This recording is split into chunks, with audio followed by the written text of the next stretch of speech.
The Baron listened very attentively. At the end of Anthony's speech he nodded his head several times. "I see. Your honor as an Englishman it is." "Well, we don't put it that way ourselves," said Anthony. "But I dare say, allowing for a difference in vocabulary, that we both mean much the same thing."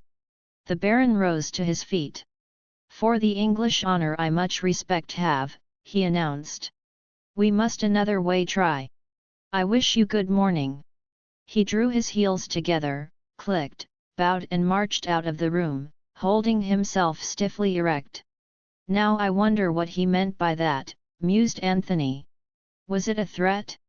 Not that I'm in the least afraid of old Lollipop.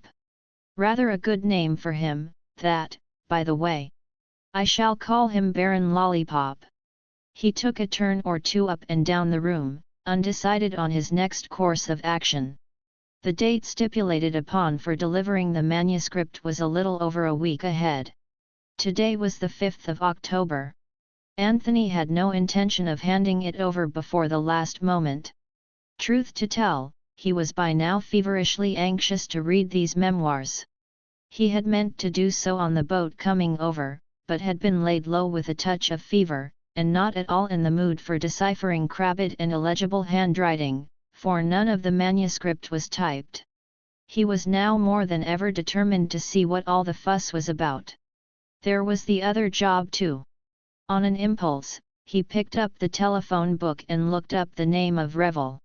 There were 6 Revels in the book: Edward Henry Revel, surgeon, of Harley Street, and James Revel and Co., saddlers, Lennox Revel of Abbotbury Mansions, Hampstead, Miss Mary Revel with an address in Eelhog, Hon Mrs. Timothy Revel of 487 Pont Street, and Mrs. Willis Revel of 42 Cadogan Square.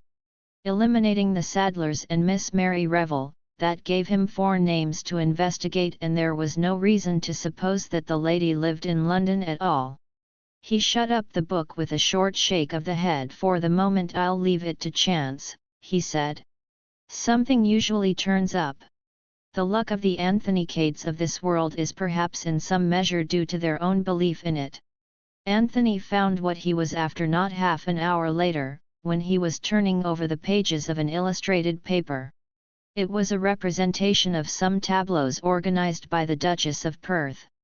Below the central figure, "A woman in Eastern dress," was the inscription, the Hon Mrs. Timothy Revel as Cleopatra. Before her marriage, Mrs. Revel was the Hon Virginia Cawthron, a daughter of Lord Edgbaston. Anthony looked at the picture some time, slowly pursing up his lips as though to whistle. Then he tore out the whole page, folded it up and put it in his pocket. He went upstairs again, unlocked his suitcase and took out the packet of letters. He took out the folded page from his pocket and slipped it under the string that held them together. Then, at a sudden sound behind him, he wheeled round sharply. A man was standing in the doorway, the kind of man whom Anthony had fondly imagined existed only in the chorus of a comic opera. A sinister-looking figure, with a squat brutal head and lips drawn back in an evil grin. "What the devil are you doing here?" asked Anthony. "And who let you come up?" "I pass where I please," said the stranger. His voice was guttural and foreign, though his English was idiomatic enough. "Another Dago," thought Anthony. "Well, get out, do you hear?" he went on aloud. The man's eyes were fixed on the packet of letters which Anthony had caught up. "I will get out when you have given me what I have come for." "And what's that, may I ask?" The man took a step nearer. "The Memoirs of Count Stultitch," he hissed. "It's impossible to take you seriously," said Anthony. "You're so completely the stage villain. I like your get-up very much. Who sent you here?" "Baron Lollipop." "Baron Dash." The man jerked out a string of harsh-sounding consonants. "So that's how you pronounce it, is it? A cross between gargling and barking like a dog. I don't think I could say it myself, my throat's not made that way. I shall have to go on calling him Lollipop." "So he sent you, did he?" But he received a vehement negative. His visitor went so far as to spit upon the suggestion in a very realistic manner. Then he drew from his pocket a sheet of paper which he threw upon the table. "Look," he said. "Look and tremble, accursed Englishman." Anthony looked with some interest, not troubling to fulfill the latter part of the command. On the paper was traced the crude design of a human hand in red.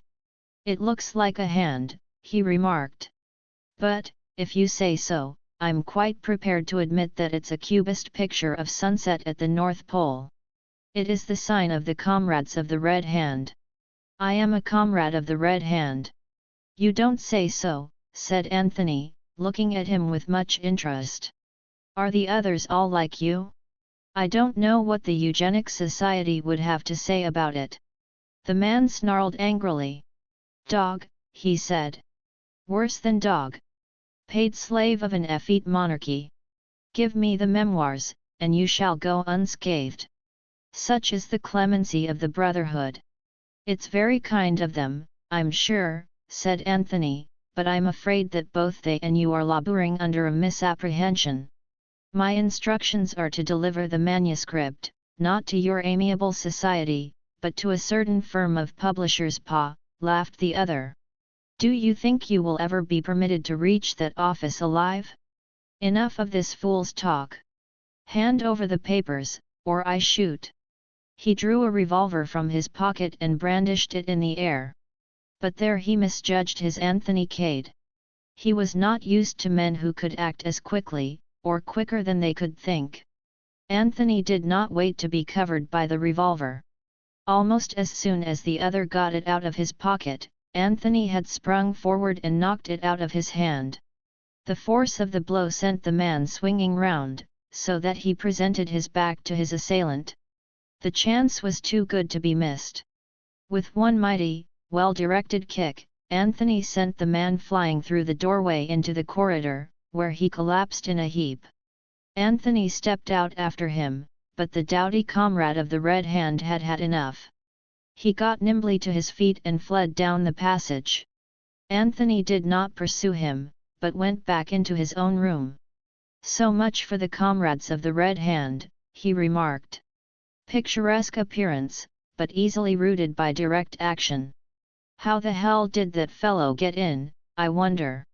There's one thing that stands out pretty clearly, this isn't going to be quite such a soft job as I thought. I've already fallen foul of both the Loyalist and the Revolutionary parties. Soon, I suppose, the Nationalists and the Independent Liberals will be sending up a delegation. One thing's fixed. I start on that manuscript tonight." Looking at his watch, Anthony discovered that it was nearly 9 o'clock, and he decided to dine where he was. He did not anticipate any more surprise visits, but he felt that it was up to him to be on his guard. He had no intention of allowing his suitcase to be rifled whilst he was downstairs in the grill room. He rang the bell and asked for the menu, selected a couple of dishes and ordered a bottle of Chambertin. The waiter took the order and withdrew. Whilst he was waiting for the meal to arrive, he got out the package of manuscript and put it on the table with the letters. There was a knock at the door, and the waiter entered with a small table and the accessories of the meal. Anthony had strolled over to the mantelpiece. Standing there with his back to the room, he was directly facing the mirror, and idly glancing in it he noticed a curious thing. The waiter's eyes were glued on the parcel of manuscript. Shooting little glances sideways at Anthony's immovable back, he moved softly round the table. His hands were twitching and he kept passing his tongue over his dry lips. Anthony observed him more closely. He was a tall man, supple like all waiters, with a clean-shaven, mobile face. An Italian, Anthony thought, not a Frenchman. At the critical moment Anthony wheeled round abruptly. The waiter started slightly, but pretended to be doing something with the salt cellar. "What's your name?" asked Anthony abruptly. "Giuseppe, monsieur." "Italian, eh?" "Yes, monsieur." Anthony spoke to him in that language, and the man answered fluently enough. Finally Anthony dismissed him with a nod, but all the while he was eating the excellent meal which Giuseppe served to him, he was thinking rapidly. Had he been mistaken? Was Giuseppe's interest in the parcel just ordinary curiosity? It might be so, but remembering the feverish intensity of man's excitement, Anthony decided against that theory. All the same, he was puzzled. Dash it all, said Anthony to himself, everyone can't be after the blasted manuscript. Perhaps I'm fancying things. Dinner concluded and cleared away, he applied himself to the perusal of the memoirs. Owing to the illegibility of the late Count's handwriting, the business was a slow one. Anthony's yawns succeeded one another with suspicious rapidity. At the end of the 4th chapter, he gave it up. So far, he had found the memoirs insufferably dull, with no hint of scandal of any kind. He gathered up the letters and the wrapping of the manuscript which were lying in a heap together on the table and locked them up in the suitcase. Then he locked the door, and as an additional precaution put a chair against it. On the chair he placed the water bottle from the bathroom. Surveying these preparations with some pride, he undressed and got into bed. He had one more shot at the Count's memoirs, but felt his eyelids drooping, and stuffing the manuscript under his pillow, he switched out the light and fell asleep almost immediately. It must have been some 4 hours later that he awoke with a start. Vivihat had awakened him, he did not know, perhaps a sound, perhaps only the consciousness of danger which in men who have led an adventurous life is very fully developed. For a moment he lay quite still, trying to focus his impressions. He could hear a very stealthy rustle, and then he became aware of a denser blackness somewhere between him and the window, on the floor by the suitcase. With a sudden spring, Anthony jumped out of bed, switching the light on as he did so. A figure sprang up from where it had been kneeling by the suitcase. It was the waiter, Giuseppe. In his right hand gleamed a long thin knife. He hurled himself straight upon Anthony, who was by now fully conscious of his own danger. He was unarmed and Giuseppe was evidently thoroughly at home with his own weapon. Anthony sprang to one side, and Giuseppe missed him with the knife. The next minute the two men were rolling on the floor together, locked in a close embrace. The whole of Anthony's faculties were centered on keeping a close grip of Giuseppe's right arm so that he would be unable to use the knife. He bent it slowly back. At the same time he felt the Italian's other hand clutching at his windpipe, stifling him, choking. And still, desperately, he bent the right arm back. There was a sharp tinkle as the knife fell on the floor.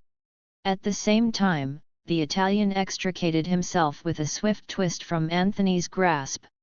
Anthony sprang up too, but made the mistake of moving towards the door to cut off the other's retreat. He saw, too late, that the chair and the water bottle were just as he had arranged them. Giuseppe had entered by the window, and it was the window he made for now.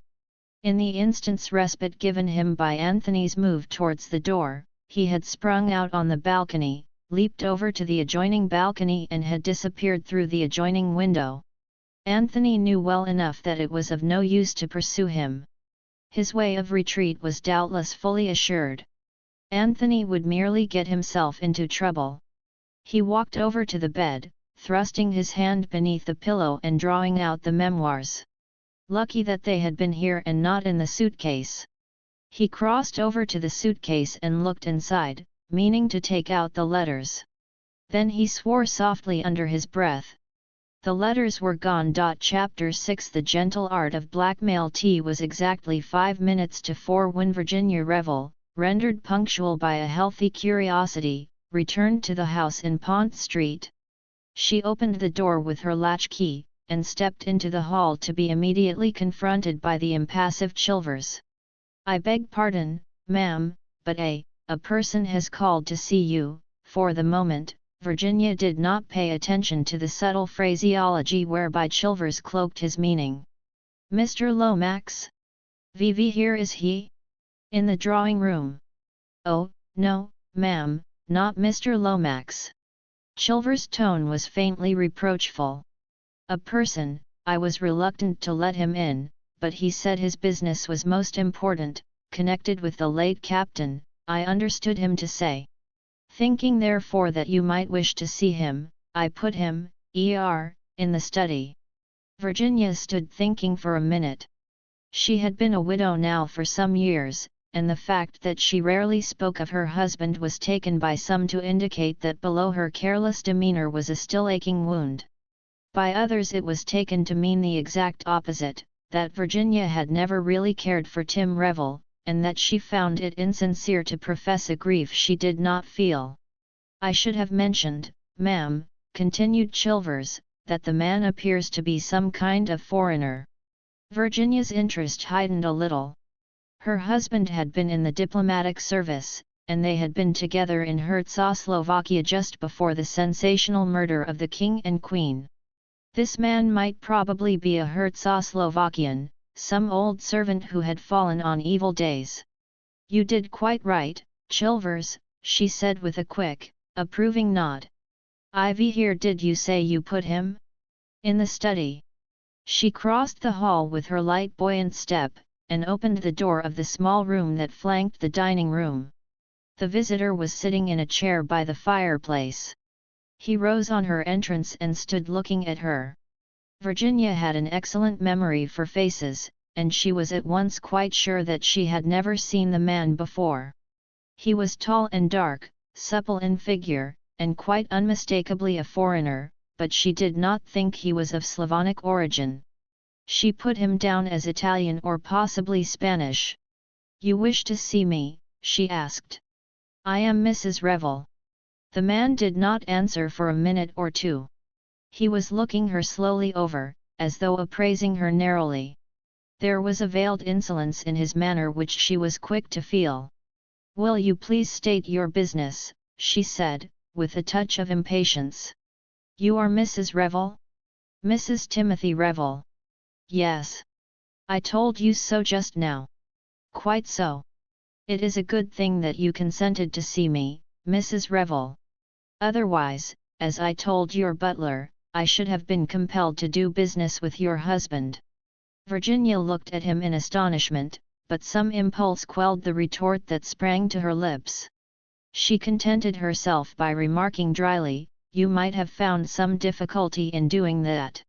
I think not. I am very persistent. But I will come to the point. Perhaps you recognize this. He flourished something in his hand. Virginia looked at it without much interest. Can you tell me what it is, madam?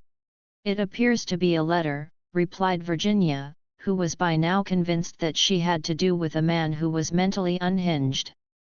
And perhaps you know to whom it is addressed, said the man significantly, holding it out to her. I can read, Virginia informed him pleasantly. It is addressed to a Captain O'Neill at Rue de Quenelles No. 15, Paris. The man seemed to be searching her face hungrily for something he did not find. Will you read it, please? Virginia took the envelope from him, drew out the enclosure and glanced at it, but almost immediately she stiffened and held it out to him again. This is a private letter, certainly not meant for my eyes. The man laughed sardonically. I congratulate you, Mrs. Revel, on your admirable acting. You play your part to perfection. Nevertheless, I think that you will hardly be able to deny the signature. The signature. Virginia turned the letter over, and was struck dumb with astonishment. The signature, written in a delicate slanting hand, was Virginia Revel. Checking the exclamation of astonishment that rose to her lips, she turned again to the beginning of the letter and deliberately read the whole thing through. Then she stood a minute lost in thought. The nature of the letter made it clear enough what was in prospect. Well, madam, said the man. That is your name, is it not? Oh, yes, said Virginia. It's my name. But not my handwriting, she might have added. Instead she turned a dazzling smile upon her visitor. Supposing, she said sweetly, we sit down and talk it over. He was puzzled. Not so had he expected her to behave. His instinct told him that she was not afraid of him. "First of all, I should like to know how you found me out." "That was easy." He took from his pocket a page torn from an illustrated paper, and handed it to her.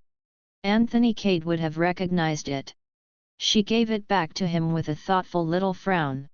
"I see," she said. "It was very easy. Of course you understand, Mrs. Revel, that is not the only letter. There are others." "Dear me," said Virginia, "I seem to have been frightfully indiscreet." Again she could see that her light tone puzzled him. She was by now thoroughly enjoying herself. "At any rate," she said, smiling sweetly at him, "it's very kind of you to call and give them back to me." There was a pause as he cleared his throat.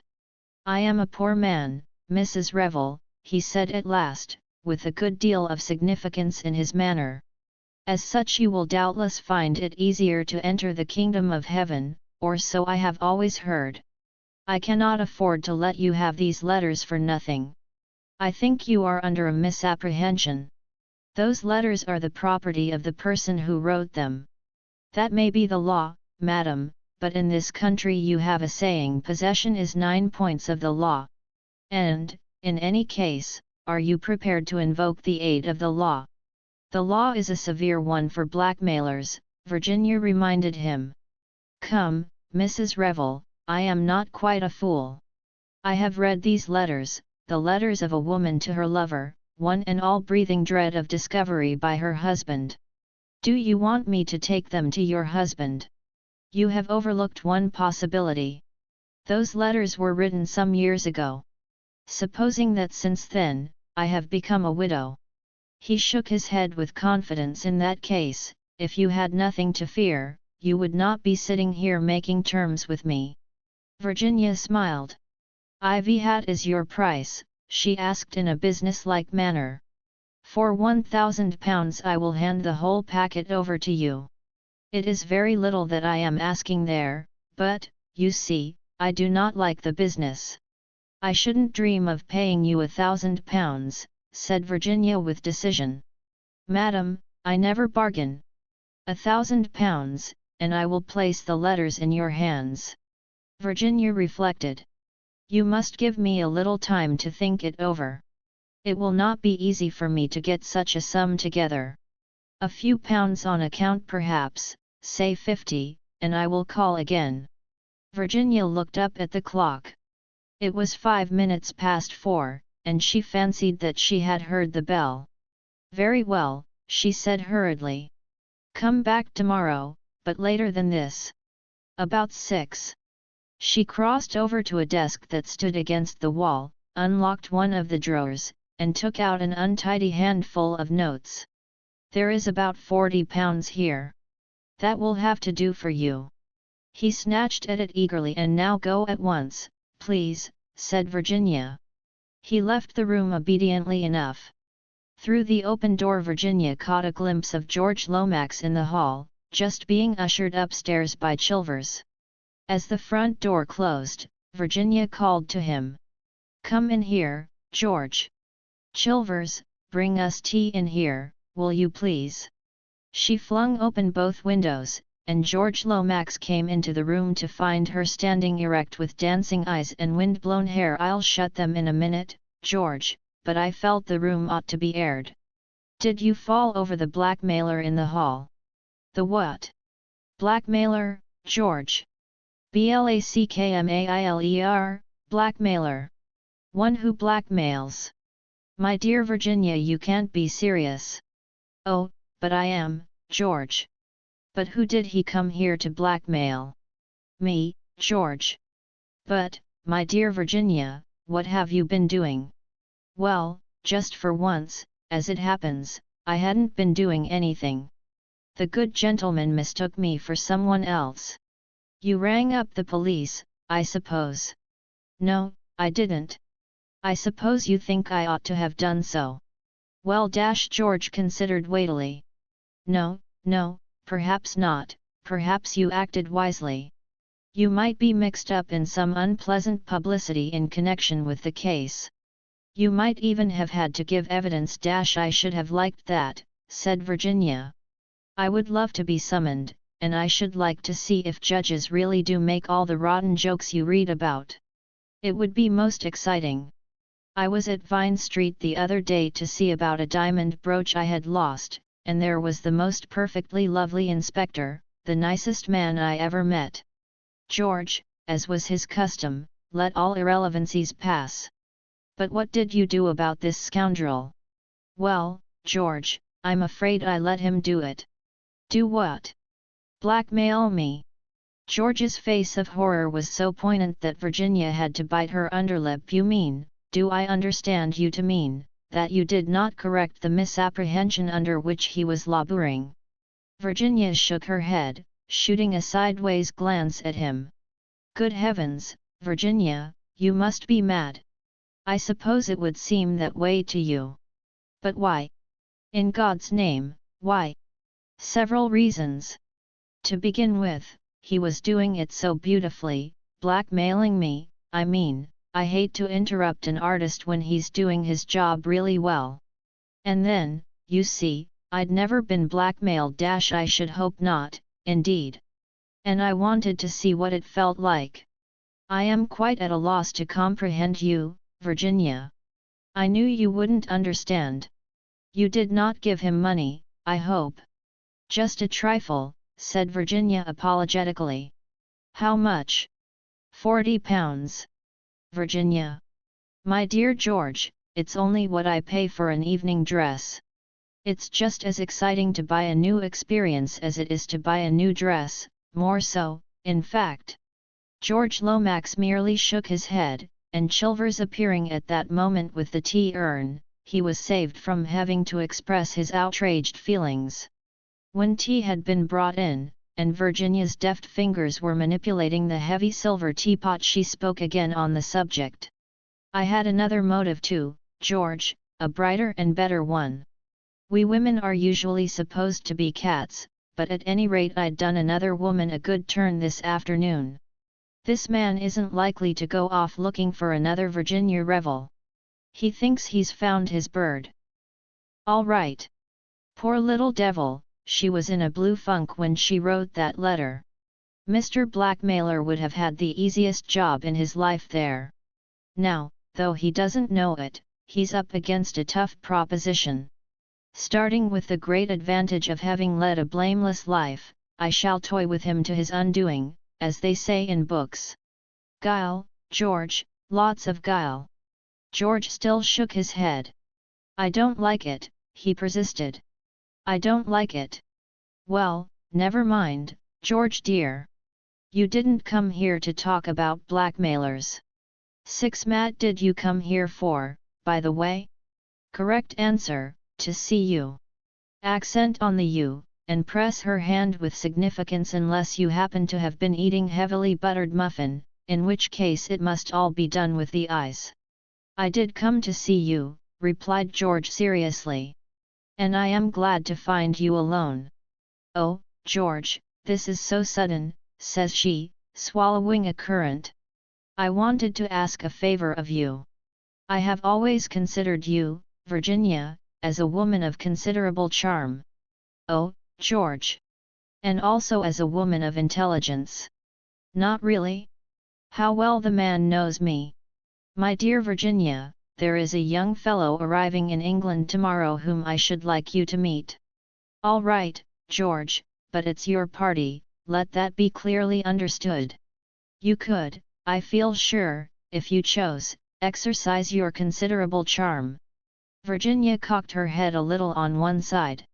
George dear, I don't charm as a profession, you know. Often I like people, and then, well, they like me. But I don't think I could set out in cold blood to fascinate a helpless stranger. That sort of thing isn't done, George, it really isn't. There are professional sirens who would do it much better than I should.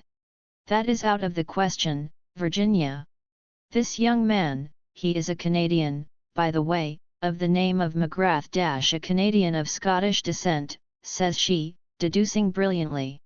Is probably quite unused to the higher walks of English society. I should like him to appreciate the charm and distinction of a real English gentlewoman. Meaning me. Exactly. Why? I beg your pardon. I said why? You don't boom the real English gentlewoman with every stray Canadian who sets foot upon our shores. \vhat is the deep idea, George? To put it vulgarly, what do you get out of it? I cannot see that concerns you, Virginia. I couldn't possibly go out for an evening and fascinate unless I knew all the why and wherefores. You have a most extraordinary way of putting things, Virginia. Anyone would think wouldn't they? Come on, George, part with a little more information. My dear Virginia, matters are likely to be a little strained shortly in a certain Central European nation. It is important, for reasons which are immaterial, that this, McGrath should be brought to realize that the restoring of the monarchy in Czechoslovakia is imperative to the peace of Europe. The part about the peace of Europe is all bosh, said Virginia calmly, but I'm all for monarchies every time, especially for a picturesque people like the Czechoslovakians. So you're running a king in the Czechoslovakian stakes, are you? Viviho is he? George was reluctant to answer, but did not see his way to avoid the question. The interview was not going at all as he had planned. He had foreseen Virginia as a willing, docile tool, receiving his hints gratefully, and asking no awkward questions. This was far from being the case. She seemed determined to know all about it, and this George, ever doubtful of female discretion, was determined at all costs to avoid. He had made a mistake. Virginia was not the woman for the part. She might, indeed, cause serious trouble. Her account of her interview with the blackmailer had caused him grave apprehension. A most undependable creature, with no idea of treating serious matters seriously. Prince Michael Obolovich, he replied, as Virginia was obviously waiting for an answer to her question. But please let that go no further. Don't be absurd, George. There are all sorts of hints in the papers already, and articles cracking up the Obolovich dynasty and talking about the murdered Nicholas IV as though he were a cross between a saint and a hero instead of a stupid little man besotted by a third-rate actress. George winced. He was more than ever convinced that he had made a mistake in enlisting Virginia's aid. He must stave her off quickly. You are right, my dear Virginia, he said hastily, as he rose to his feet to bid her farewell. I should not have made the suggestion I did to you. But we are anxious for the Dominions to see eye to eye with us on this Czechoslovakian crisis, and McGrath has, I believe, influence in journalistic circles. As an ardent monarchist, and with your knowledge of the country, I thought it a good plan for you to meet him. So that's the explanation, is it? Yes, but I dare say you wouldn't have cared for him. Virginia looked at him for a second and then she laughed. George, she said, you're a rotten liar. Virginia. Rotten, absolutely rotten. If I had had your training, I could have managed a better one than that, one that had a chance of being believed. But I shall find out all about it, my poor George. Rest assured of that. The mystery of Mr. McGrath. I shouldn't wonder if I got a hint or two at Chimneys this weekend. At Chimneys? You are going to Chimneys? George could not conceal his perturbation. He had hoped to reach Lord Caterham in time for the invitation to remain unissued. Bundle rang up and asked me this morning. George made a last effort. Rather a dull party, I believe, he said. Hardly in your line, Virginia. My poor George, why didn't you tell me the truth and trust me? It's still not too late. George took her hand and dropped it again limply. I have told you the truth, he said coldly, and he said it without a blush. That's a better one, said Virginia approvingly. But it's still not good enough. Cheer up, George, I shall be at Chimneys all right, exerting my considerable charm, as you put it. Life has become suddenly very much more amusing. First a blackmailer, and then George in diplomatic difficulties. Will he tell all to the beautiful woman who asks for his confidence so pathetically? No, he will reveal nothing until the last chapter. Goodbye, George. One last fond look before you go? No? Oh, George, dear, don't be sulky about it. Virginia ran to the telephone as soon as George had departed with a heavy gait through the front door. She obtained the number she required and asked to speak to Lady Eileen Brent. Is that you, Bundle? I'm coming to Chimneys, all right tomorrow. Vivi hat? Bore me? No, it won't. Bundle, wild horses wouldn't keep me away. So there. Chapter 7 Mr. McGrath refuses an invitation. Letters were gone. Having once made up his mind to the fact of their disappearance, there was nothing to do but accept it. Anthony realized very well that he could not pursue Giuseppe through the corridors of the Blitz Hotel. To do so was to court undesired publicity, and in all probability to fail in his object all the same. He came to the conclusion that Giuseppe had mistaken the packets of letters, enclosed as they were in the other mappings, for the memoirs themselves. It was likely therefore that when he discovered his mistake he would make another attempt to get hold of the memoirs. For this attempt Anthony intended to be fully prepared. Another plan that occurred to him was to advertise discreetly for the return of the package of letters. Supposing Giuseppe to be an emissary of the Comrades of the Red Hand, or, which seemed to Anthony more probable, to be employed by the Loyalist party, the letters could have no possible interest for either employer and he would probably jump at the chance of obtaining a small sum of money for their return. Having thought out all this, Anthony returned to bed and slept peacefully until morning. He did not fancy that Giuseppe would be anxious for a second encounter that night. Anthony got up with his plan of campaign fully thought out. He had a good breakfast, glanced at the papers which were full of the new discoveries of oil in Czechoslovakia, and then demanded an interview with the manager, and being Anthony Cade, with a gift for getting his own way by means of quiet determination he obtained what he asked for. The manager, a Frenchman with an exquisitely suave manner, received him in his private office. You wished to see me, I understand, Mr. McGrath. I did. I arrived at your hotel yesterday afternoon and I had dinner served to me in my own rooms by a waiter whose name was Giuseppe. He paused. I dare say we have a waiter of that name, agreed the manager indifferently. I was struck by something unusual in the man's manner, but thought nothing more of it at the time. Later, in the night, I was awakened by the sound of someone moving softly about the room.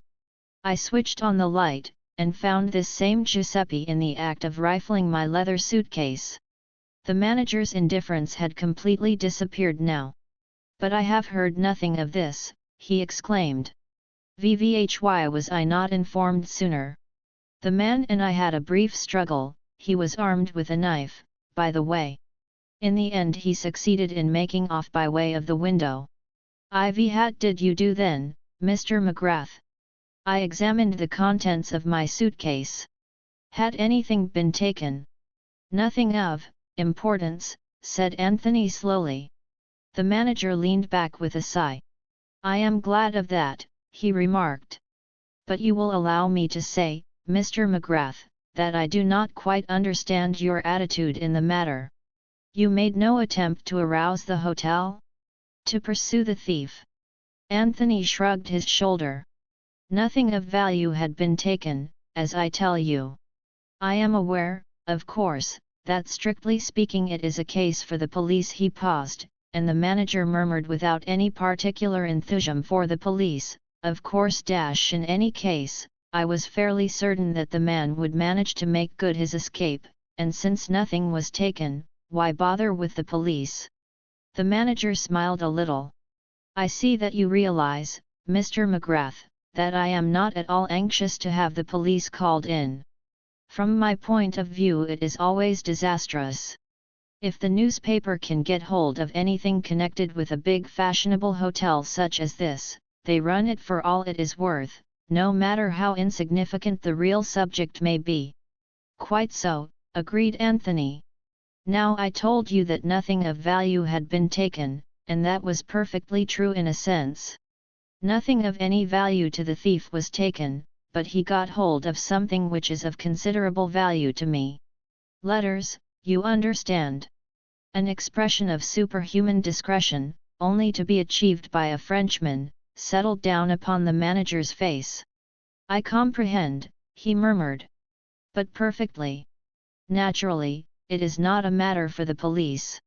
We are quite agreed upon that point.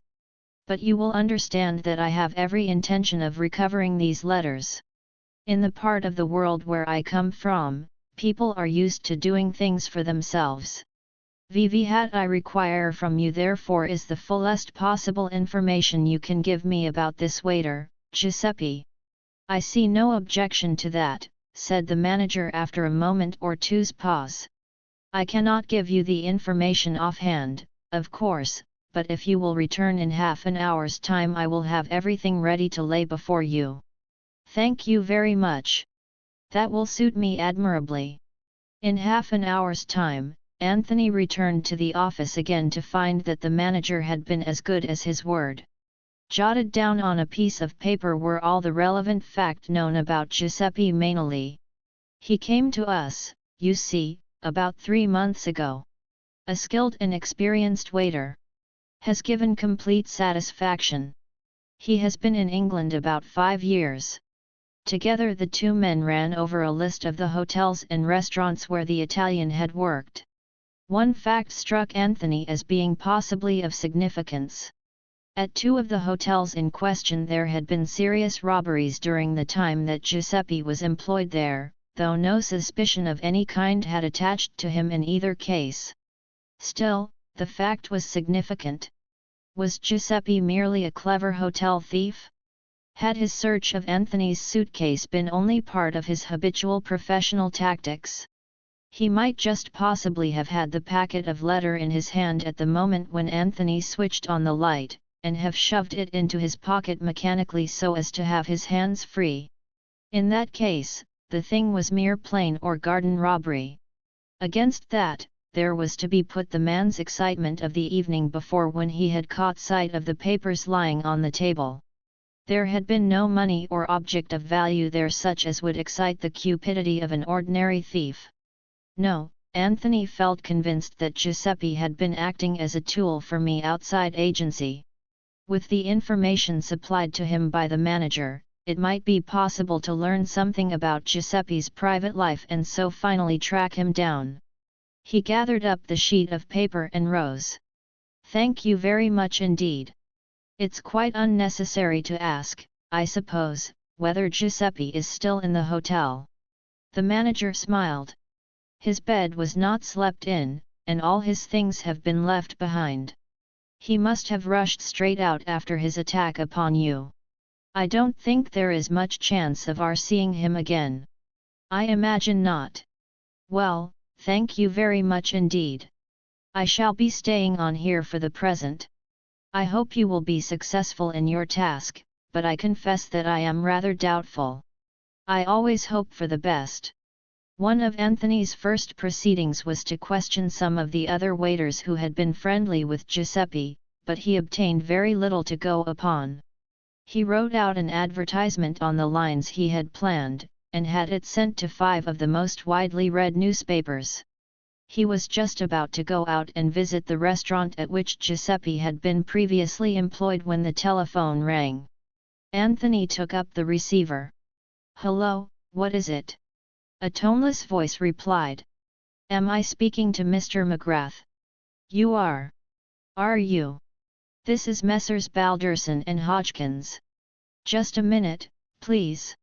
I will put you through to Mr. Balderson. Our worthy publishers, thought Anthony. So they are getting worried too, are they? They needn't. There's a week to run still. A hearty voice struck suddenly upon his ear. Hello. That Mr. McGrath? Speaking. I'm Mr. Balderson of Balderson and Hodgkins. What about that manuscript, Mr. McGrath? Well, said Anthony. What about it? Everything about it. I understand, Mr. McGrath, that you have just arrived in this country from South Africa. That being so, you can't possibly understand the position. There's going to be trouble about that manuscript, Mr. McGrath, big trouble. Sometimes I wish we'd never said we'd handle it. Indeed. I assure you it's so. At present I'm anxious to get it into my possession as quickly as possible, so as to have a couple of copies made. Then, if the original is destroyed, well, no harm will be done. Dear me, said Anthony. Yes, I expect it sounds absurd to you, Mr. McGrath. But, I assure you, you don't appreciate the situation. There's a determined effort being made to prevent its ever reaching this office. I say to you quite frankly and without humbug that if you attempt to bring it yourself it's 10 to 1 that you'll never get here. I doubt that, said Anthony. When I want to get anywhere, I usually do. You're up against a very dangerous lot of people. I wouldn't have believed it myself a month ago. I tell you, Mr. McGrath, we've been bribed and threatened and cajoled by one lot and another until we don't know whether we're on our heads or our heels. My suggestion is that you do not attempt to bring the manuscript here. One of our people will call upon you at the hotel and take possession of it. And supposing the gang does him in, asked Anthony. The responsibility would then be ours, not yours. You would have delivered it to our representative and obtained a written discharge. The cheque for, £1,000 which we are instructed to hand to you will not be available until Wednesday next by the terms of our agreement with the executors of the late, author, you know whom I mean, but if you insist I will send my own cheque for that amount by the messenger. Anthony reflected for a minute or two. He had intended to keep the memoirs until the last day of grace, because he was anxious to see for himself what all the fuss was about. Nevertheless, he realized the force of the publisher's arguments. All right, he said, with a little sigh. Have it your own way. Send your man along. And if you don't mind sending that cheque as well, I'd rather have it now, as I may be going out of England before next Wednesday. Certainly, Mr. McGrath. Our representative will call upon you first thing tomorrow morning. It will be wiser not to send anyone direct from the office. Our Mr. Holmes lives in South London. He will call in on his way to us, and will give you a receipt for the package. I suggest that tonight you should place a dummy packet in the manager's safe.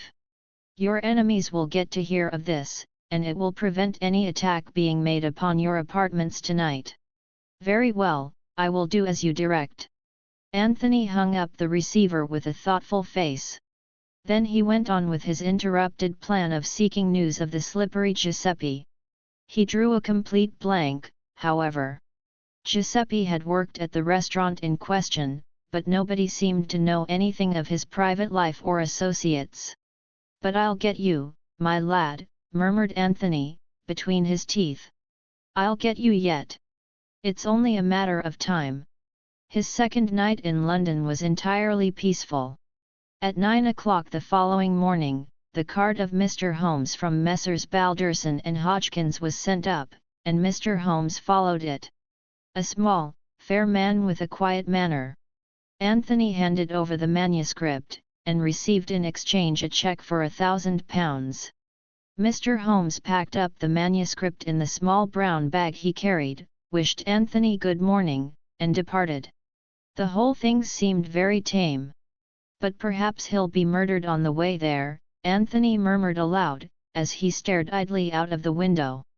I wonder now, I very much wonder. He put the cheque in an envelope, enclosed a few lines of writing with it, and sealed it up carefully. Jimmy, who had been more or less in funds at the time of his encounter with Anthony at Bulawayo, had advanced him a substantial sum of money which was, as yet, practically untouched. If one job's done with, the other isn't, said Anthony to himself. Up to now, I've bungled it. But never say die. I think that, suitably disguised, I shall go and have a look at 487 Pont Street. He packed his belongings, went down and paid his bill, and ordered his luggage to be put on a taxi. Suitably rewarding those who stood in his path, most of whom had done nothing whatever materially to add to his comfort, he was on the point of being driven off, when a small boy rushed down the steps with a letter just come for you, this very minute, sir. With a sigh, Anthony produced yet another shilling. The taxi groaned heavily and jumped forward with a hideous crashing of gears, and Anthony opened the letter. It was rather a curious document. He had to read it 4 times before he could be sure of what it was all about. Put in plain English, the letter was not in plain English, but in the peculiar involved style common to missives issued by government officials. It presumed that Mr. McGrath was arriving in England from South Africa today Thursday, it referred obliquely to the memoirs of Count Stultich, and begged Mr. McGrath to do nothing in the matter until he had had a confidential conversation with Mr. George Lomax, and certain other parties whose magnificence wire vaguely hinted at. It also contained a definite invitation to go down to Chimneys as the guest of Lord Caterham, on the following day, Friday. A mysterious and thoroughly obscure communication. Anthony enjoyed it very much. Dear old England, he murmured affectionately. 2 days behind the times, as usual. Rather a pity. Still, I can't go down to Chimneys under false pretenses. I wonder, though, if there's an inn handy? Mr. Anthony Cade might stay at the inn without anyone being the wiser.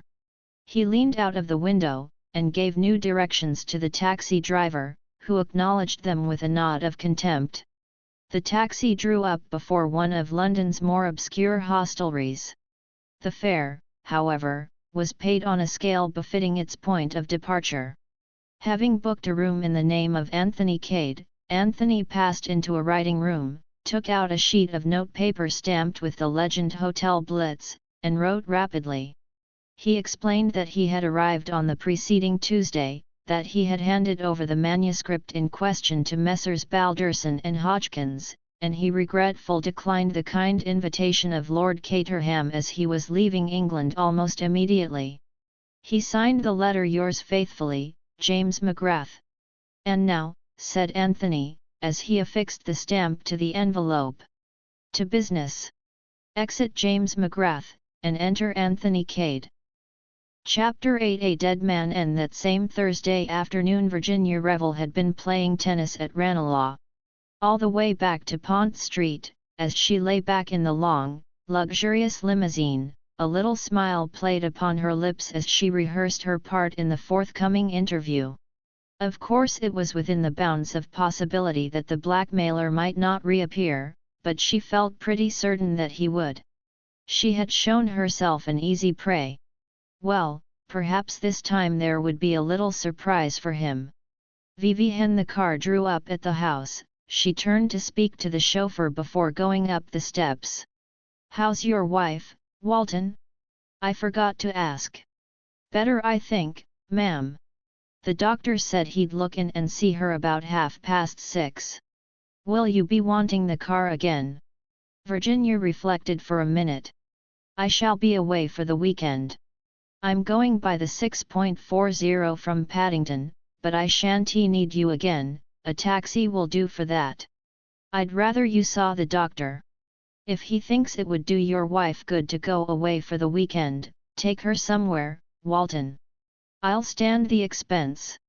Cutting short the man's thanks with an impatient nod of the head, Virginia ran up the steps, delved into her bag in search of her latchkey, remembered she hadn't got it with her, and hastily rang the bell. It was not answered at once, but as she waited there a young man came up the steps. He was shabbily dressed, and carried in his hand a sheaf of leaflets. He held one out to Virginia with the legend on it plainly visible, "Why did I serve my country?" In his left hand he held a collecting box. "I can't buy 2 of those awful poems in one day," said Virginia pleadingly. "I bought one this morning." "I did, indeed, honor bright." The young man threw back his head and laughed. Virginia laughed with him. Running her eyes carelessly over him, she thought him a more pleasing specimen than usual of London's unemployed. She liked his brown face, and the lean hardness of him. She went so far as to wish she had a job for him. But at that moment the door opened, and immediately Virginia forgot all about the problem of the unemployed, for to her astonishment the door was opened by her own maid, Elise. "Ivy, here's Chilvers," she demanded sharply, as she stepped into the hall. "But he is gone, madam, with the others." "Ivy had others? Gone where?" "But to Datchet, madam, to the cottage, as your telegram said." "My telegram," said Virginia, utterly at sea. "Did not madam send a telegram? Surely there can be no mistake. It came but an hour ago." "I never sent any telegram." "Millet did it say." "I believe it is still on the table." Elise retired, pouncing upon it, and brought it to her mistress in triumph. "Voila, madam!" The telegram was addressed to Chilvers and ran as follows: "Please take household down to cottage at once, and make preparations for weekend party there. Catch 5:49 train." There was nothing unusual about it, it was just the sort of message she herself had frequently sent before, when she had arranged a party at her riverside bungalow on the spur of the moment. She always took the whole household down, leaving an old woman as caretaker. Chilvers would not have seen anything wrong with the message, and like a good servant had carried out his orders faithfully enough. "I remained," explained Elise, "knowing that madam would wish me to pack for her." "It's a silly hoax," cried Virginia, flinging down the telegram angrily. "You know perfectly well, Elise, that I am going to Chimneys. I told you so this morning." "I thought madam had changed her mind." "Sometimes that does happen, does it not, madam?" Virginia admitted the truth of the accusation with a half-smile. She was busy trying to find a reason for this extraordinary practical joke. Elise put forward a suggestion. "Mon Dieu," she cried, clasping her hands. "If it should be the malefactors, the thieves! They send the bogus telegram and get the domestics all out of the house, and then they rob it." "I suppose that might be it," said Virginia doubtfully. Yes, madam, that is without a doubt. Every day you read in the papers of such things. Madam will ring up the police at once, before they arrive and cut our throats." "Don't get so excited, Elise. They won't come and cut our throats at 6 o'clock in the afternoon. Madam, I implore you, let me run out and fetch a policeman now, at once." "Ivy hat on earth for?" "Don't be silly, Elise. Go up and pack my things for Chimneys, if you haven't already done it. The new Kellya's evening dress, and the white crepe marocaine, and yes, the black velvet is so political, is it not?" "Madam looks ravishing in the eau de Nil satin," suggested Elise, her professional instincts reasserting themselves. "No, I won't take that. Hurry up, Elise, there's a good girl. We've got very little time. I'll send a wire to Chilvers at Datchet, and I'll speak to the policeman on the beat as we go out and tell him to keep an eye on the place. Don't start rolling your eyes again, Elise. If you get so frightened before anything has happened, what would you do if a man jumped out from some dark corner and stuck a knife into you?" Elise gave vent to a shrill squeak, and beat a speedy retreat up the stairs, darting nervous glances over her shoulder as she went.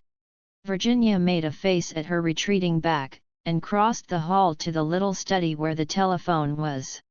Elise's suggestion of ringing up the police station seemed to her a good one, and she intended to act upon it without any further delay. She opened the study door and crossed to the telephone.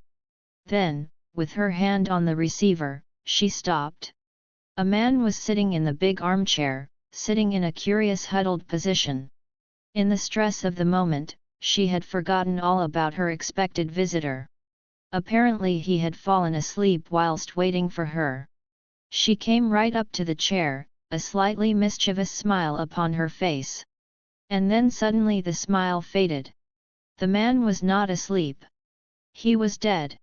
She knew it at once, knew it instinctively even before her eyes had seen and noted the small shining pistol lying on the floor, the little singed hole just above the heart with the dark stain round it, and the horrible dropped jaw. She stood quite still, her hands pressed to her sides. In the silence she heard Elise running down the stairs. "Madam! Madam! Well, what is it?" She moved quickly to the door. Her whole instinct was to conceal what had happened, for the moment anyway, from Elise. Elise would promptly go into hysterics, she knew that well enough, and she felt a great need for calm and quiet in which to think things out. "Madam, would it not be better if I should draw the chain across the door? These malefactors, at any minute they may arrive." "Yes, if you like. Anything you like." She heard the rattle of the chain, and then Elise running upstairs again, and drew a long breath of relief. She looked at the man in the chair and then at the telephone. Her course was quite clear, she must ring up the police at once. But still she did not do so. She stood quite still, paralyzed with horror and with a host of conflicting ideas rushing through her brain. The bogus telegram. Had it something to do with this? Supposing Elise had not stayed behind? She would have let herself in, that is, presuming she had had her latchkey with her as usual, to find herself alone in the house with a murdered man, a man whom she had permitted to blackmail her on a former occasion. Of course she had an explanation of that, but thinking of that explanation she was not quite easy her mind. She remembered how frankly incredible George had found it. Would other people think the same? Those letters now, of course, she hadn't written them, but would it be so easy to prove that? She put her hands on her forehead, squeezing them tight together. "I must think," said Virginia. "I simply must think." Viviho had let the man in? Surely not Elise. If she had done so, she would have been sure to have mentioned the fact at once. The whole thing seemed more and more mysterious as she thought about it. There was really only one thing to be done: ring up the police. She stretched out her hand to the telephone, and suddenly she thought of George. A man, that was what she wanted, an ordinary level-headed, unemotional man who would see things in their proper proportion and point out to her the best course to take. Then she shook her head. Not George. The first thing George would think of would be his own position. He would hate being mixed up in this kind of business. George wouldn't do at all. Then her face softened. Bill, of course. Without more ado, she rang up Bill. She was informed that he had left half an hour ago for Chimneys. "Oh, damn," cried Virginia, jamming down the receiver. It was horrible to be shut up with a dead body and to have no one to speak to. And at that minute the front door bell rang. Virginia jumped. In a few minutes it rang again. Elise, she knew, was upstairs packing and wouldn't hear it. Virginia went out in the hall, drew back the chain, and undid all the bolts that Elise had fastened in her zeal. Then, with a long breath, she threw open the door. On the steps was the unemployed young man. Virginia plunged headlong with a relief born of overstrung nerves. "Come in," she said. "I think perhaps I've got a job for you." She took him into the dining room, pulled forward a chair for him, sat herself facing him, and stared at him very attentively. "Excuse me," she said, "but are you, I mean Eton and Oxford," said the young man. "That's what you wanted to ask me, wasn't it?"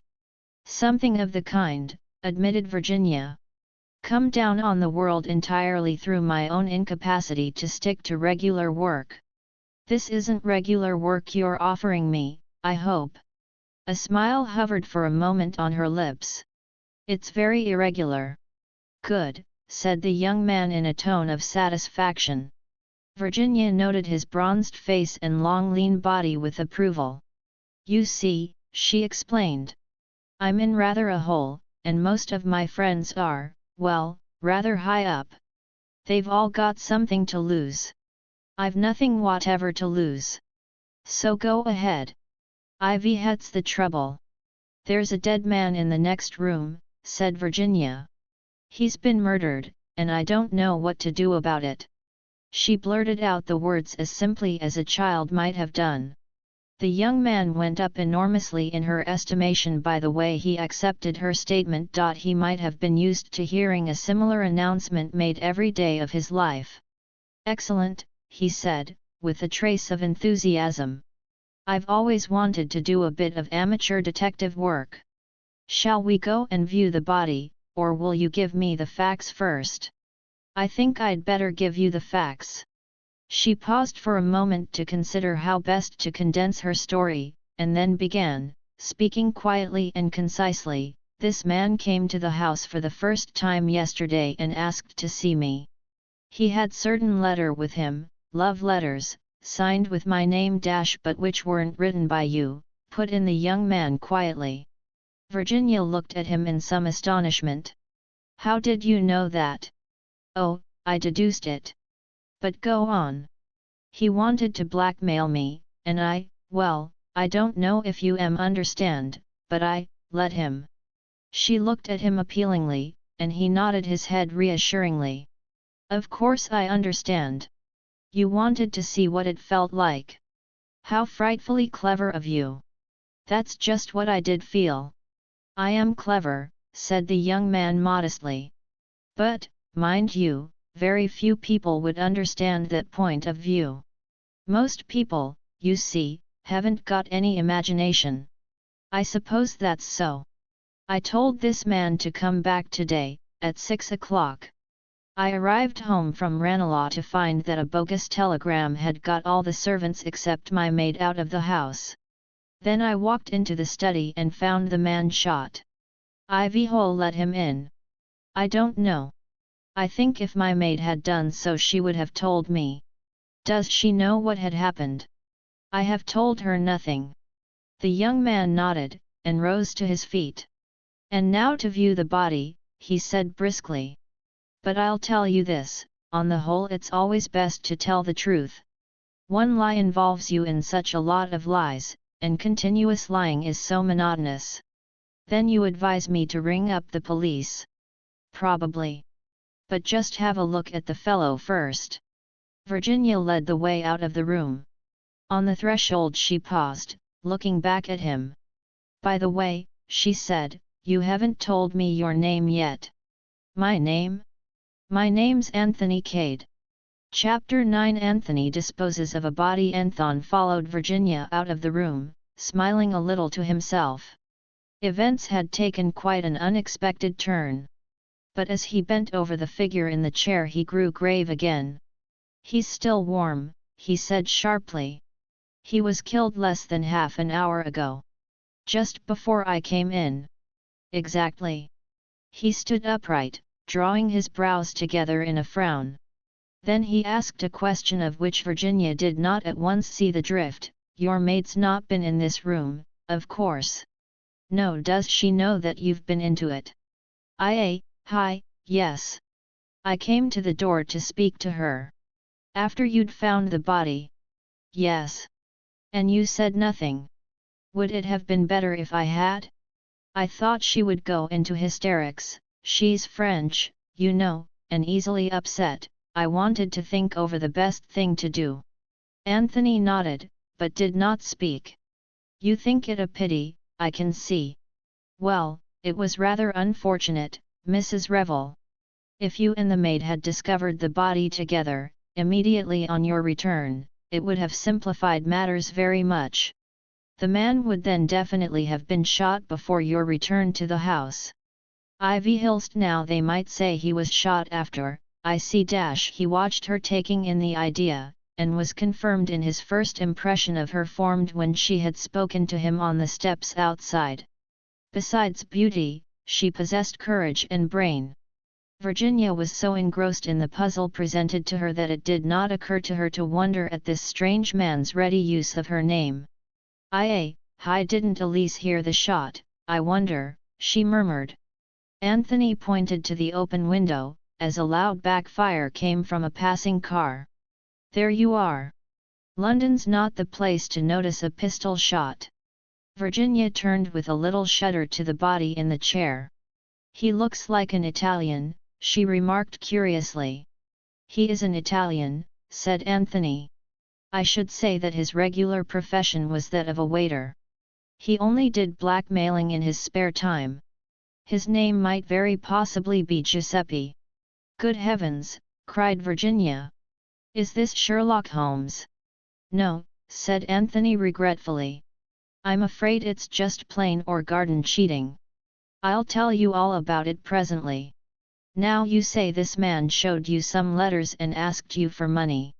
Did you give him any?" "Yes, I did." "How much?" £40. "That's bad," said Anthony, but without manifesting any undue surprise. "Now let's have a look at the telegram." Virginia picked it up from the table and gave it to him. She saw his face grow grave as he looked at it. "Ivy, what's the matter?" He held it out, pointing silently to the place of origin, Barnes, he said. "And you were at Ranelagh this afternoon. That's to prevent you having sent it off yourself." Virginia felt fascinated by his words. It was as though a net was closing tighter and tighter round her. He was forcing her to see all the thing which she had felt dimly at the back of her mind. Anthony took out his handkerchief and wound it round his hand, then he picked up the pistol. "We criminals have to be so careful," he said apologetically. Suddenly she saw his whole figure stiffen. His voice, when he spoke, had altered. It was terse and curt. "Mrs. Revel," he said, "have you ever seen this pistol before?" "No," said Virginia wonderingly. "Are you sure of that?" "Quite sure." "Have you a pistol of your own?" "No." "Have you ever had one?" "No, never." "You are sure of that?" He stared at her steadily for a minute, and Virginia stared back in complete surprise at his tone. Then, with a sigh, he relaxed. "That's odd," he said. "How do you account for this?" He held out the pistol. It was a small, dainty article, almost a toy, though capable of doing deadly work. Engraved on it was the name Virginia.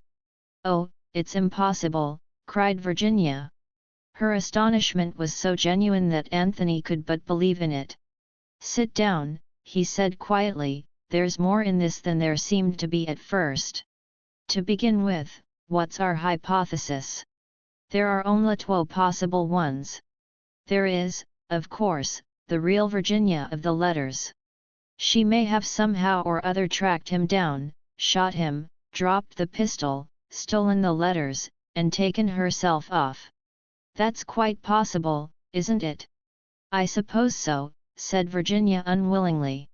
"The other hypothesis is a good deal more interesting.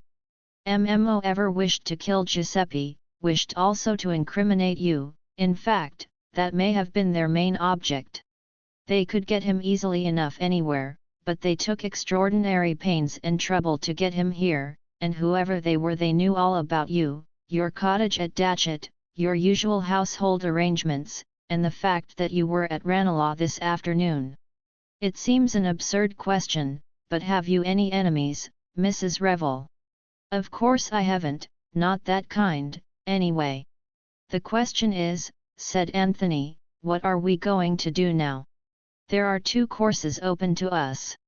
A. Ring up the police, tell the whole story, and trust to your unassailable position in the world and your hitherto blameless life. B. An attempt on my part to dispose successfully of the body. Naturally my private inclinations urge me to B. I've always wanted to see if I couldn't conceal a crime with the necessary cunning, but have had a squeamish objection to shedding blood. On the whole, I expect A's the soundest. Then here's a sort of Bowdlerized A. Ring up the police, etc., but suppress the pistol and the blackmailing letters, that is, if they are on him still." Anthony ran rapidly through the dead man's pockets. "He's been stripped clean," he announced. There's not a thing on him.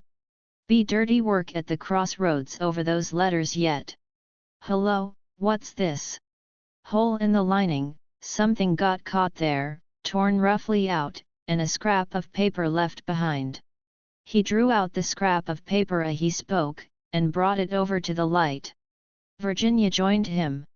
Pity we haven't got the rest of it, he muttered. Chimneys 11.45 Thursday, sounds like an appointment. Chimneys, cried Virginia. How extraordinary!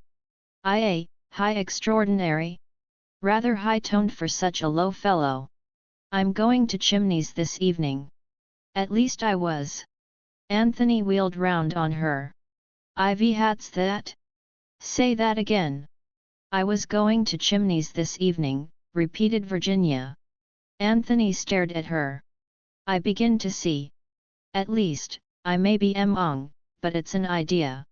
Suppose someone wanted badly to prevent your going to Chimneys. My cousin George Lomax does, said Virginia with a smile. But I can't seriously suspect George of murder. Anthony did not smile. He was lost in thought. If you ring up the police, it's goodbye to any idea of getting to Chimneys today, or even tomorrow. And I should like you to go to Chimneys. I fancy it will disconcert our unknown friends. Mrs. Revel, will you put yourself in my hands? It's to be Plan B, then. It's to be Plan B. The first thing is to get that maid of yours out of the house. Can you manage that? Easily.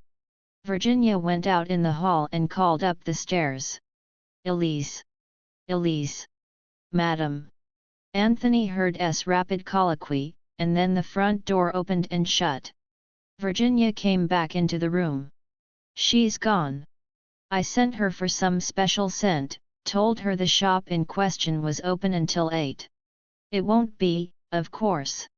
She's to follow after me by the next train without coming back here. Good, said Anthony approvingly. We can now proceed to the disposal of the body. It's a time-worn method, but I'm afraid I shall have to ask you if there's such a thing in the house as a trunk. Of course there is.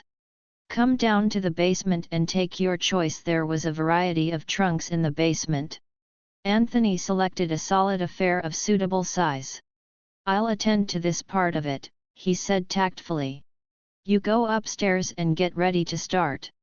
Virginia obeyed. She slipped out of her tennis kit, put on a soft brown traveling dress and a delightful little orange hat, and came down to find Anthony waiting in the hall with a neatly strapped trunk beside him. I should like to tell you the story of my life, he remarked, but it's going to be rather a busy evening. Now this is what you've got to do. Call a taxi, have your luggage put on it, including the trunk. Drive to Paddington. There have the trunk put in the left luggage office. I shall be on the platform. As you pass me, drop the cloakroom ticket. I will pick it up and return it to you, but in reality I shall keep it. Go on to Chimneys, and leave the rest to me. It's awfully good of you, said Virginia. It's really dreadful of me saddling a perfect stranger with a dead body like this. I like it, returned Anthony nonchalantly. If one of my friends, Jimmy McGrath, were here, he'd tell you that anything of this kind suits me down to the ground. Virginia was staring at him. Ivy hat name did you say? Jimmy McGrath. Anthony returned her glance keenly. Yes. VVHY? Have you heard of him? Yes, and quite lately. She paused irresolutely, and then went on. Mr. Cade, I must talk to you. Can't you come down to Chimneys? You'll see me before very long, Mrs. Revel, I'll tell you that. Now, exit conspirator A by back door slinkingly. Exit conspirator B in blaze of glory by front door to taxi. The plan went through without a hitch. Anthony, having picked up a second taxi, was on the platform and duly retrieved the fallen ticket. He then departed in search of a somewhat battered second-hand Morris Cowley which he had acquired earlier in the day in case it should be necessary to his plans. Returning to Paddington in this, he handed the ticket to the porter, who got the trunk out of the cloakroom and wedged it securely at the back of the car. Anthony drove off. His objective now was out of London, through Notting Hill, Shepherd's Bush, down Goldhawk Road, through Brentford and Hounslow till he came to the long stretch of road midway between Hounslow and Staines. It was a well-frequented road, with motors passing continuously. No footmarks or remarks were likely to show. Anthony stopped the car at a certain spot. Getting down, he first obscured the number plate with mud. Then, waiting until he heard no car coming in either direction, he opened the trunk, heaved out Giuseppe's body, and laid it neatly down by the side of the road, on the inside of a curve, so that the headlights of passing motors would not strike on it. Then he entered the car again and drove away. The whole business had occupied exactly 1 minute and a half.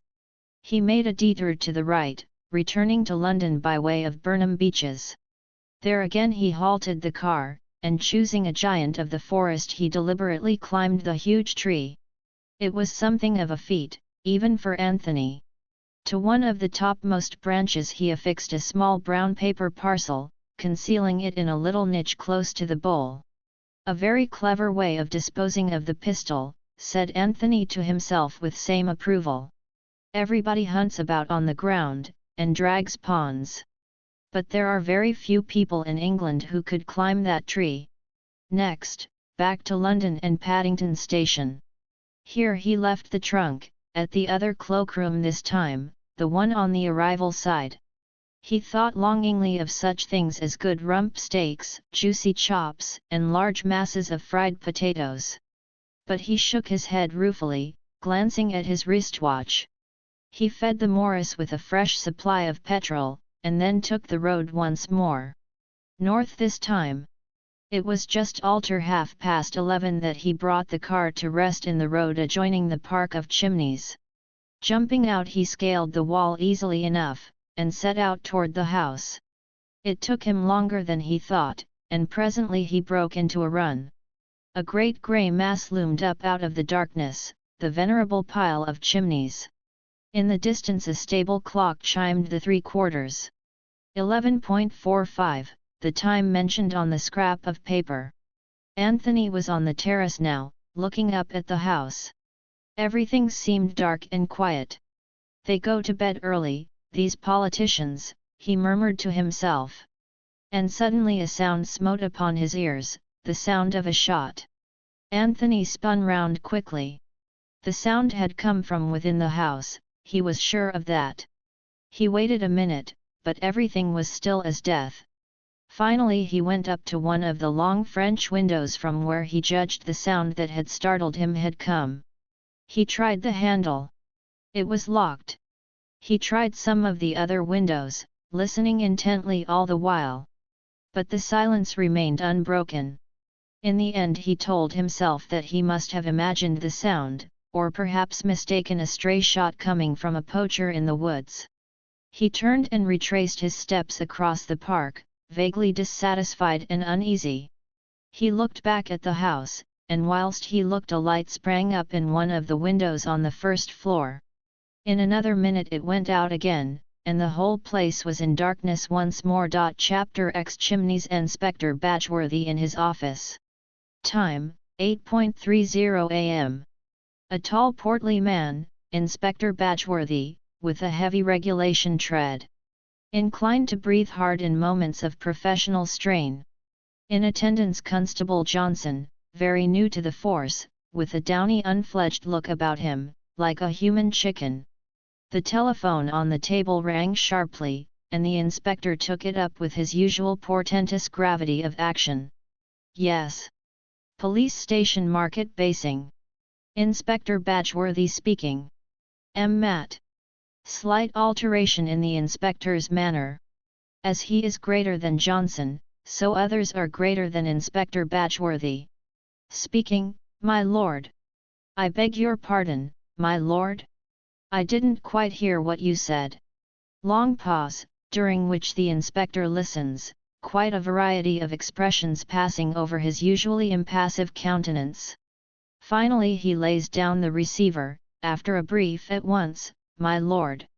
He turned to Johnson, seeming visibly swelled with importance.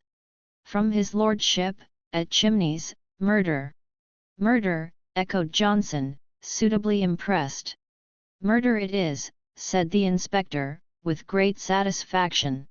"Hi, there's never been a murder here, not that I've ever heard of, except the time that Tom Pierce shot his sweetheart. And that, in a manner of speaking, wasn't murder at all, but drink," said the inspector, deprecatingly. "He weren't hanged for it," agreed Johnson gloomily. "But this is the real thing, is it, sir?" "It is, Johnson. One of his lordship's guests, a foreign gentleman, discovered shot. Open window, and footprints outside." "I'm sorry it were a foreigner," said Johnson, with some regret. It made the murder seem less real. Foreigners, Johnson felt, were liable to be shot. "His lordship's in a rare taking," continued the inspector. "We'll get hold of Dr. Cartwright and take him up with us right away. I hope to goodness no one will get messing with those footprints." Batchworthy was in a seventh heaven. A murder at Chimneys. Inspector Batchworthy in charge of the case. The police have a clue. Sensational arrest. Promotion and kudos for the aforementioned inspector. "That is," said Inspector Batchworthy to himself, "if Scotland Yard doesn't come butting in." The thought damped him momentarily. It seemed so extremely likely to happen under the circumstances.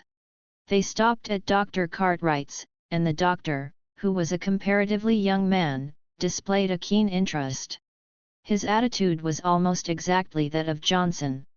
Hi, bless my soul," he exclaimed. "We haven't had a murder here since the time of Tom Pierce." All three of them got into the doctor's little car, and started off briskly for Chimneys. As they passed the local inn, the Jolly Cricketers, the doctor noticed a man standing in the doorway. "Stranger," he remarked. "Rather a nice-looking fellow. Wonder how long he's been here, and what he's doing staying at the Cricketers. I haven't seen him about at all. He must have arrived last night." "He didn't come by train," said Johnson. Johnson's brother was the local railway porter, and Johnson was therefore always well up in arrivals and departure. "Ivanhoe was there for Chimneys yesterday?" asked the inspector.